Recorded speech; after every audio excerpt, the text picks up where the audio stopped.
Curve Servers, episode 15, raw and unedited. Now, Dirt Bike had to put everybody on payroll just so he can get control of this situation. But that couldn't last too long. That was only a short-term solution. Eventually, these young boys would break loose and be back up and down the block, every man for theirself. Now, I shouldn't say every man for theirself, because we did have a few females that was curve servers too. Matter of fact, that brings me to this story. We was young kids out there on the block early in our curve serving career. And it was well known this one day, we was telling everybody, hey, the police is hot. There's undercovers out here. This ain't the day. Be careful. Don't nobody serve nobody that you don't know. Yeah, today, no new customers. This was the rule. Anybody try to pull up that we don't know or we ain't seen, no, we don't do that around here. What you talking about?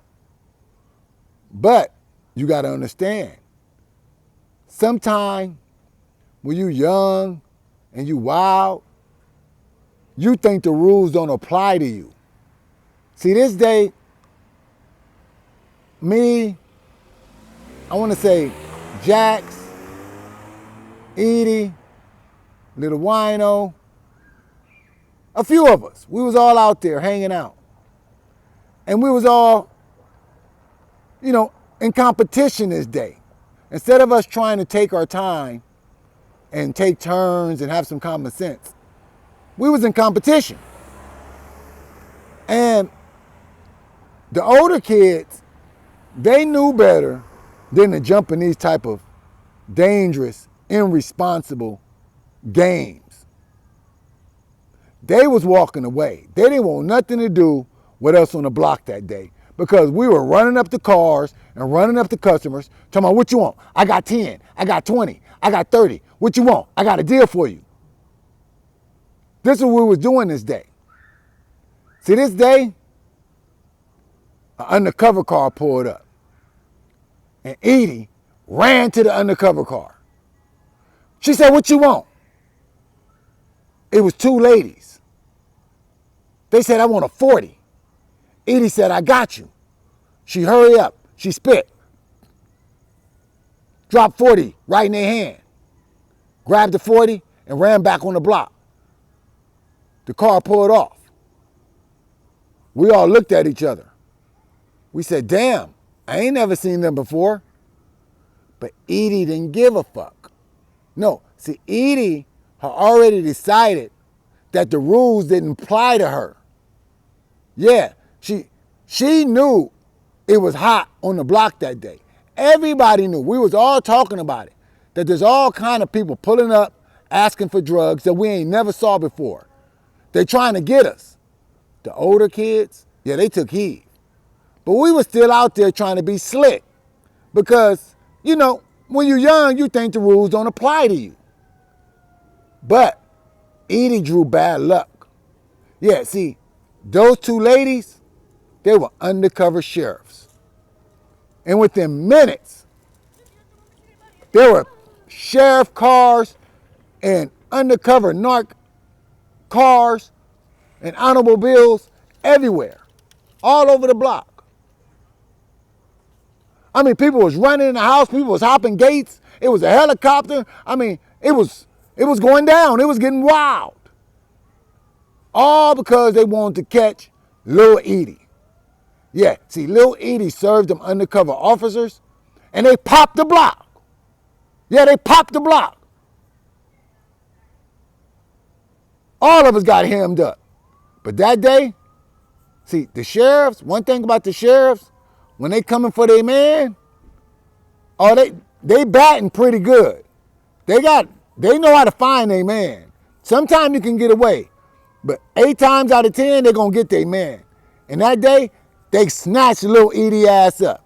Yeah, they grabbed her little ass, threw her some handcuffs, and she was gone off to the juvenile system. See, the block took no prisoners. The block had no favorites. The block didn't care if you was a little kid, if you was an old man, if you was a boy, if you was a girl. The block did not care. If you stood on the block and you dare participate in this game, the sheriffs are coming for you. Or some group of niggas is coming for you to rob you. That's part of the game. Ain't no getting around that. Matter of fact, after Jap got popped, Dirtbite went out his way to buy a shotgun. Yeah, he bought a shotgun. And he gave the shotgun to the homie Jamski. See, because the homie Jamski, he was the first person on the block to have a trap spot. Yeah, he was the first official trap house on the block. See, we was all on the curve. We curve servers. This is why this is curve serving universe. But Jamski, he was the only nigga, or he was the first nigga that started to sell crack out of his bedroom window in the back of the apartments. Yeah, see, Jamski was one of the only homies whose window just happened to be facing the back of the apartments. So he had an advantage that most people didn't have on the block, and he happened to be part of Dirtbite's crew. So Jamski, instead of coming outside and curve serving, he just let everybody else do that all day long. Yeah. Jamski not finna waste his time out there curve serving with everybody else. No. He gonna kick back and fuck with his DJ equipment, listen to his music. He gonna come out, shoot some jokes, fuck around. But he not gonna be part of the competition. Running up the cars. What you want? Nah. Jamski way too smooth for that. No, he gonna let everybody do that all day long. All day long. And when everybody gone to bed for the night, and everybody done, simmered down, Jamski, he know the crackhead's gonna come to his window. Yeah, they coming to his window. Knock. And this is when Jamski takes over. See, Jamski starts to cook anytime after midnight. Midnight till about 5, 6 in the morning, this is when Jamski operates at his peak. See, Dirtbite gave Jamski the shotgun because Jamski had the first trap house on the block. The rest of us, we had to come outside to the block and curve serve. Our parents or our loved ones, they wasn't letting you sell out their house. Not even Ben or Slick to do nothing like that. No. You had to take that shit outside and take your chances with the sheriffs. That was everybody's rule from their mama or their daddy or their grandma or whoever they lived with. But not Jamski. No, see, his mama didn't realize what the game was. Eventually she did. She's a sweet lady. I got big love for her. She let me live with her for a long time when I didn't live on the block no more, but I was still on the block, if you know what I mean. Yeah, my Auntie Minnie and Jamski mama, no matter what, I can always go live with them until I got it together and then get on back out there and do what I'm doing. But if whatever I'm doing ain't working, I can always run to my Aunt Minnie house. I can always go to Jamski house and I'm good. That's a fact. And I can go to Medea's house. That's a fact. See, me, I had what you call love on the block. Yeah. I didn't even have to live on the block no more. I ain't lived on the block since I was like 14 years old. Technically. Yeah. I just stayed on the block since I was 14 years old. Facts. Now, Jamsky got the shotgun. He got the trap house. Jamsky got it popping. Jamsky winds up becoming Dirt Bike's right-hand man. Yeah, he's the guy he trusts the most. He's the guy that he's giving the sack to operate the whole knock shift. That's all Jamsky. Dirt Bike can run things till about 11 o'clock, 12. Then he's done. Jamsky takes over after that. Now, this one day, let me break this down a little bit. The crack became so prevalent at some point that a lot of the little homies, they started slinging that soap or that wax. Yeah, we had some scandalous little homies that didn't give a fuck about their game. All they saw was crackheads giving up money, and it was like basically practicing their robbery skills, their scamming skills. Yeah, now this wasn't approved. None of the homies that was curve serving approved of these things because you burning the spot. You pissing off crackheads. This how you burn bridges. We was about making money. We wasn't about burning bridges. But some of the homies, they didn't give a fuck. And I don't remember who it was. It might have been Murdoch. Well, listen, I don't know who it was, so I'm not going to just throw nobody's name. I don't remember. I think I do. It wasn't Murdoch. Who was it? But one of these little crazy niggas who don't give a fuck, they sold this crackhead some wax. He pulled up. He said, let me get a 40. See, remember, we was trained to take our rocks and put them in plastic sandwich bags, tie them in little knots, and cut the little knot off of the sandwich bag so it just looks like a clean little piece of paraphernalia. So if we happen to substitute that with some soap or some real wax, like some candle wax, yeah, a crackhead wouldn't really be able to tell because, rock inside this plastic can look very similar to this. And so the crackhead was moving real fast. And the homie, he don't curve serve with us on the block. He not really a curve server. I guess he just needed some money that day, or he was just, like I say, practicing to become, a more high class robber later. But if I can remember correct who it was, now that I'm starting to think about it, yeah, he was about 14, and he took some candle wax and cut it up and threw it, sacked it up like it was some crack. And he saw this smoker, and he said, yeah, I got you. What you need? He said, I need a 40. He said, no problem. He spit it to him. Doom, doom. The smoker took the 40. He took off. The homie left the block. Couple people knew about it. That was within, that circle, that little circle of youngsters. Certain little niggas was like, damn, he got that nigga. Damn, he hit him for 40. He gone. Damn, I should do that too. You know how that conversation go. The niggas who selling dope in that circle like, nah, nigga, that's scandalous. Why he do that, man? He fucking up the block. That conversation goes both ways. But what he didn't expect to happen was the reaction. See, that crackhead wasn't no buster. Nah, he came back. And he didn't just come back like a regular whining crackhead. Because most of the time, when there's a dispute, the crackhead come very humble. Like, hey, man, what's going on? This is kind of small. Or, I was expecting yada, yada, yada, whatever the dispute may be. But this crackhead didn't come back like that. No, he came back like, hey, what's happening? Hey, where that nigga at that sold me that 40?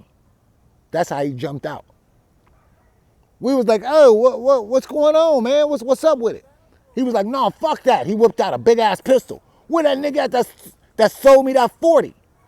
Now he done caught the attention of everybody. A lot of people start, ducking behind cars.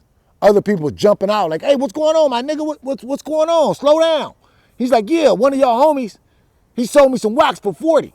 Next thing you know, the homie Jamsky, he kick open his door. Bam! He walk out with the shotgun. Remember I told you, Dirt Bike bought a shotgun and he told Jamsky to keep it. Jamsky come with the shotgun, he rack it. Rack, rack. What's popping? The nigga like, whoa, whoa, whoa, whoa. He's like, no, what's up with it? So now we got a nigga with two of his homies, because he didn't come back by himself. He came back with two of his homies, and they didn't look like they was crackheads. Because you got to remember, there was plenty of people in these days that was crackheads, but they were still with the shit. They were still gangsters, and, it was the beginning of the crack era. So a lot of people wasn't full-fledged crackheads yet. And obviously, this nigga was still with the smoke. So he came back with two full-fledged gangbangers that obviously wasn't crackheads. Maybe they was his nephews or ain't no telling. But they was like, what's up with it? Y'all fucking with my people. They was ready for the smoke too. To this day, I think there was a 38, because when the smoke all cleared, I remember the homies talking about it like, yeah, he had that 38. So there was a 38, and I believe it was a 12 gauge shotgun. I think this is why having weapons sometimes can de-escalate situations. Because if the homie don't come out with that 12 gauge shotgun, ain't no telling, you know what I'm saying, how them niggas push their line and how much more bold they come as they seeing all of us ducking and hiding behind cars once you brash that weapon. Or if he just come back with his homeboys naked and Jamsky pop out with the shotty, then them niggas is looking stupid. The fact that both groups had deadly weapons, I think calmed the situation. Because when Jamsky came out with the shotgun, Dirt Bike and Ben immediately came out of the cut like, hey, let's slow this down, man. We can replace that, man. We just heard some rumors that, yeah, one of the little homies did something. See, one thing about Dirt Bike, that nigga missed his calling. That nigga is a natural born diplomat. Yeah, that nigga was supposed to be working for embassies and negotiator. Or he could have been like a police negotiator. You ever seen that movie, The Negotiator? That's Dirt Bike. He that type of nigga. He can negotiate himself out of any situation. This is why he one of the beloved characters, right, in the Curve Serving universe. By everybody. Everybody loves Dirt Bike. Now, Dirt Bike and being there, negotiating away, trying to bring peace to the situation. Hey, we'll shoot you your 40. We'll discipline the little homie. Listen, we understand y'all some real niggas, and listen, we ain't trying to turn this, because if this happens, the spot is over. If we start letting off on each other, this situation is burned to the ground. Dirt Bike's not going to let that happen. There's too much money to be made. Cooler heads had to prevail. Let's shoot that man his hot 40 back. Matter of fact, shoot him $50, $60 worth for his trouble. And you know what? And you welcome back to continue to come on back shopping. Yeah, he was welcome to come on back. Don't worry about the little homie. We'll holler at him. Yeah, that's how that went. See, I know that sounds like, what do you mean? Y'all, see, these are how you know whether you're growing up in a real curve serving situation or if you're watching the movies. See, in real life, you negotiate life and death. There was little kids out there, youngsters, half of us was only 14, 15 years old. Ben and Dirt Bike did good. They negotiated that down. Jamsky was ready to fire. And you know what? That crackhead, he had fire in his eyes too. I believe he would have fired all six, I don't know how many, 6 shots in a 38? Whatever it holds. I believe he would have let it loose. It's good looking. Big Dirt Bike, Big Ben. That's what real OGs do. They make sure everybody get out alive and safe. That'd be the end of curve servers. episode 15. Hey, coming back soon.